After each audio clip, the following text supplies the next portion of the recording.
Ele vai em direção aos discípulos e anda sobre as águas. E aí os discípulos, obviamente, não estão acostumados com isso, né? Quem é que está? Né? E ficam aterrados. Pensam que é um fantasma.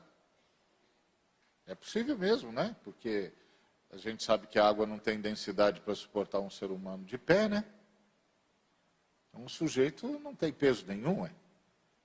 Quem não tem peso nenhum é fantasma, né? Então, a lógica está corretíssima, né? Mas aí Jesus disse, não tenho medo, sou eu. É interessante. Você sabe que uma das nossas grandes dificuldades com Deus é que a gente nem sempre acredita que Deus é capaz de vencer as nossas dificuldades. Entendeu? Então assim, ele está tentando avançar. O vento é rígido, é contrário. O mar está empolado. Você não avança um nó, aí você diz, bom, se eu não posso, ninguém pode, nem Deus. Não, Deus não tem nada a ver com isso, meu irmão. Deus desconsidera o que eu e você achamos ser um obstáculo intransponível, Deus sequer considera. É interessante como nós nos deixamos dominar pelas circunstâncias. Nós precisamos relativizar as circunstâncias quando nós a comparamos com o nosso Deus. Com o Deus que nos ama. É interessante como nós temos a dificuldade de acreditar que Deus vai passar por isso também. Que Ele vai andar sobre essas ondas. Não, porque hoje as ondas são diferentes das de ontem. As ondas hoje são na área da enfermidade. As ondas de ontem eram na área econômica. Está certo que o senhor conseguiu passar por sobre as ondas da área econômica, mas será que ele também passa sobre as ondas da área da enfermidade? E da área do relacionamento? E do mar das dificuldades familiares? Será que Jesus anda sobre essa água? Anda sobre essas ondas? Anda, meu irmão, anda sobre qualquer uma. Sobre qualquer uma. Nós é que fazemos diferença entre os mares, mas Deus é o Senhor de todos os mares. E é o Senhor em todos os mares. Então, eles tiveram uma grande dificuldade, jamais imaginariam que Jesus pudesse fazer isso. E aí Jesus se anuncia, dizendo, tem de bom ânimo, não temais, não tenham medo. Essa é uma palavra constante nas Escrituras Sagradas. Sabe quantas vezes aparece na Bíblia a frase, não tenham medo, ou não temais? 366 vezes. Uma para cada dia do ano e uma para o ano bissexto. Então, quando você estiver no ano bissexto, tem um esperando aquele dia extra, a cada 4 anos tem um não tenha medo. Não tenha medo, sou eu. Sou eu. Sou eu. Sou eu que estou a ir em vossa direção. Sou eu ao vosso lado. Sou eu. Não tenha medo, você está comigo e eu estou com você. Não tenha medo. E aí o Pedro, corajoso, disse, se é o Senhor, manda-me ir ter contigo por sobre as águas. E Jesus disse, pode vir. Pode vir. E ele veio mesmo. E aqui quem nos ensina a lição é o Pedro. Ele nos ensina 3 lições aqui. A primeira lição é o desejo de ser como Jesus, de crer como Jesus e de viver como Jesus. Nós tínhamos de ter isso sempre. Se Jesus pode, em Cristo Jesus eu também posso. Eu posso vencer os vícios, posso vencer os pecados, posso vencer tudo aquilo que me angustia. Jesus pode, eu em Cristo também posso. Posso andar com fé. Jesus podia, eu também posso. Em Cristo Jesus. Em mim mesmo não dá, mas em Cristo Jesus dá. o desejo de imitar a Cristo. Não aceite uma vida cristã medíocre. Tem uns cristãos que vivem uma vida muito medíocre. Na verdade, se eles tivessem coragem, eles teriam de dizer assim: venha ser frustrado como eu. Venha falar de amor e não amar, venha falar de perdão e não conseguir perdoar, venha falar de alegria e estar sempre triste, venha falar de louvor e estar sempre reclamando. É uma vida medíocre. Venha falar de vitória e estar sempre no mesmo pecado. Tem gente que vive assim. Não aceite a mediocridade. Você pode ser cada dia mais parecido com Jesus. Encare essa possibilidade de andar sobre as águas também. Se é o Senhor, me manda ir ter contigo. E o Senhor manda: vem que eu sustento você. Acredite que eu sustento você.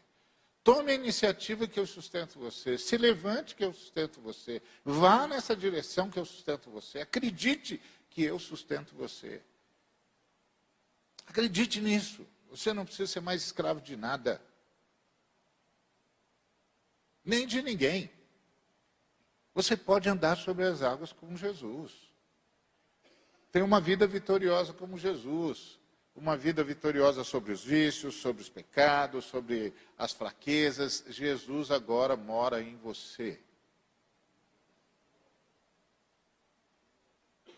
Acredite nisso. Se levante nessa direção. E se você cair, não esmoreça. Peça perdão e continue. E diga: não, Senhor, eu não desisto. Eu sei que o Senhor venceu. Eu quero essa vitória na minha vida. E ela virá. Acredite nisso. Acredite nisso. Continue buscando isso. Não aceite como definitivo nenhuma fraqueza. Não aceite como definitiva nenhuma incapacidade moral ou espiritual. Não aceite como definitiva. Agora o Espírito de Deus mora em você. Você pode viver cada dia mais parecido com Jesus. Pedro quis isso e o Senhor disse: vem. Aí a segunda lição que o Pedro nos ensina é a necessária mudança de paradigmas. Imagina, o Pedro era um pescador, vivia naquelas águas, pescava ali, sabia tudo sobre aquele lugar. E sabia sobre água duas coisas ou três. Uma, que a água não sustenta ninguém de pé. Certo? Não tem densidade, ninguém fica de pé. As duas maneiras como a água sustenta a gente é boiando ou nadando. Naquele mar, inclusive, empolado, nenhum dos dois ia funcionar. Não ia dar nem para nadar, nem para boiar. Pois é, mas Jesus está lá andando sobre as águas e dizendo para o Pedro: vem. Agora o Pedro vai ter de passar pela transformação por meio da renovação do entendimento. Como disse Pedro. Ou seja, ele vai ter de decidir o que é verdade. Se verdade é tudo o que ele sabe sobre água, ou verdade é o que ele está vendo Jesus fazer. Vai ter de decidir. E agora, o que é a verdade? E isso, meu irmão, é o desafio que está diante de mim e de você todo dia. O que é a verdade? Verdade é o que eu sei por experiência? Verdade é o que eu sei por pesquisa? Ou verdade é o que o Senhor diz para mim? Verdade é o que eu sei pelo que conheço, pelo que estudei? Ou verdade é o que o Senhor diz que é possível pela fé? O que é verdade? O Pedro tinha de decidir. Mudou a epistemologia dele. Mudou a forma de chegar para a verdade. Agora ele tem uma outra forma de chegar à verdade, que é não só a experiência, não é só a pesquisa, mas é a fé. Eu em mim mesmo não posso e ninguém em si mesmo pode, mas em Cristo é possível. Tem um novo paradigma aí na festa. Um novo padrão da fé. Isso aqui é renovar o entendimento. Mudar as categorias de pensamento. Agora eu não penso apenas a partir do que pesquiso, não penso apenas a partir do que sei, por experiência. Agora eu também penso a partir das possibilidades da graça derramada de forma superabundante em Cristo Jesus sobre todos aqueles que nele creem. Então, pela fé, pela graça, é possível ir onde a razão não vai, onde a pesquisa não leva, onde a experiência não se repete. E essa é uma grande lição. A outra lição que o Pedro ensina para a gente é a força das circunstâncias. As circunstâncias. De repente ele começou a sentir a força do vento, a força das ondas, e começou a submergir. Tirou os olhos de Jesus. Nós temos sempre dois focos para o nosso olhar. Sempre diante de nós há dois focos para o nosso olhar. Um é Jesus e outro são as circunstâncias. Quando você olha para as circunstâncias, você despreza Jesus. Quando você olha para Jesus, você relativa as circunstâncias. Eu e você precisamos decidir sempre. Quem nós vamos relativizar? As circunstâncias ou Jesus? No primeiro momento, o Pedro relativizou as circunstâncias e privilegiou Jesus. Mas no segundo momento, com a força do vento, com a força das ondas, ele foi tirando a ênfase em Jesus e aumentando a ênfase nas circunstâncias. Jesus sumiu do foco e ele submergiu. O problema estava nas circunstâncias? Não. Elas não se alteraram em nenhum momento. Quando ele saiu do barco, o mar estava daquele jeito. Quando ele saiu do barco, o vento continuava contrário, rígido. E Jesus continuava andando sobre as águas e indo de encontro ao vento rígido. Ou seja, Jesus estava com uma aerodinâmica perfeita, né? Estava cortando o vento. Indo de encontro, não é ao encontro, é de encontro ao vento rígido. Cortando o vento como se não estivesse ventando nada. O Pedro estava nessas circunstâncias também, as circunstâncias não se alteraram. O que alterou foi o ânimo do Pedro, por causa do desvio de foco. Enquanto ele estava olhando para Jesus, as circunstâncias estavam relativizadas. Quando ele começou a voltar os olhos para as circunstâncias, Jesus foi sendo relativizado. Enquanto ele olhava para Jesus, ele andava sobre as águas. Quando ele passou a olhar para as circunstâncias, ele começou a submergir. Todo dia nós temos de decidir o que é que comanda a nossa vida. As notícias que a gente recebe ou a fé que a gente nutre.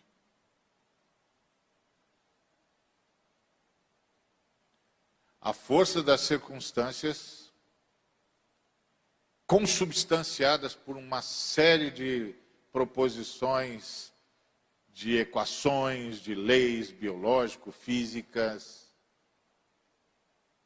ou essa capacidade extraordinária de Jesus de desprezar as circunstâncias e de dominar sobre elas. O Pedro teve as duas experiências. E aí acontece a terceira situação interessante aqui. A outra situação interessante. Jesus repreendeu Pedro, porque ele não teve fé.